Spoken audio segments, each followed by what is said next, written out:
د چارسدې په تورنزو کلي کې د اول خان رسوا ادبي تحریک لخوا د مشاعرې غونډه را جوړه کړې شوې وه، چېرته چې دغه مشاعرې د سرپرست نذیر احمد نذیر د دوو کتابونو مخکتنه خمه شوه. دا غونډه د خیبر پښتونخوا د وتلي شاعر عباسین یوسفزی په مشرۍ کې شوې ده. په دې غونډه کې د پښتونخوا صوبې د لرو پرتو سیمونو راغلو شاعرانو د خپلو خیالاتو څرګندونې د شعر په ژبه وکړې.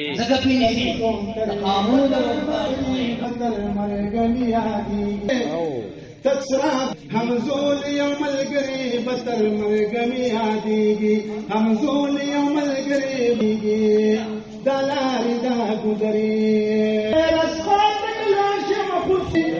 رسخاتك بتر مرقمي هاديجي بتر مرقمي هاديجي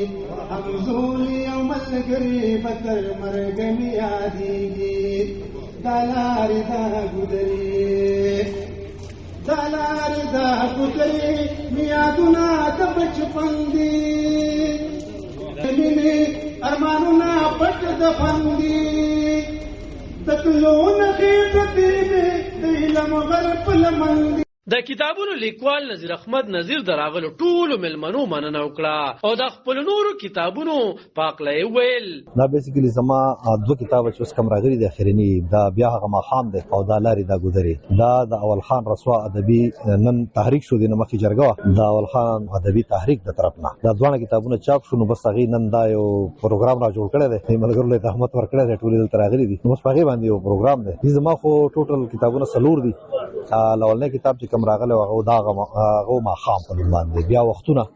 او بل کتاب بیا هغه ماښام دی او دا کتاب چې دا لارې دا ګودرې ټوټل 4 کتابونه دي. نو دا شاعري تقریبا زیاته زړه ده 2015 پورې چې کومه شاعري شوې ده هغه ده او د هغې نه بعد دی خوا نوره کومه شاعري چې موجوده ده انشاءالله هغه به هم د کتاب په شکل کې روانه ده او د دې راتلونکي کتاب چې دی هغه به هم د اول خان رسوا ادبي جرګې د طرفه راځي تاریخ نه هغه دستور په لار دا 5 کتاب به انشاءالله. په دغه موقع د اول خان رسوا ادبي تحریک صدر ارشد جان شاهکار په خبرو کې د راغلو شاعرانو شکریا ادا کړه. په دې مشاعره کې صالح جان، فلک شیر خان، اقبال شاکر، صادق احمد، پروفیسر اول خان او نورو ګڼو شاعرانو ګډون کړی و. علب خان شیرپو دلبر نیوز 400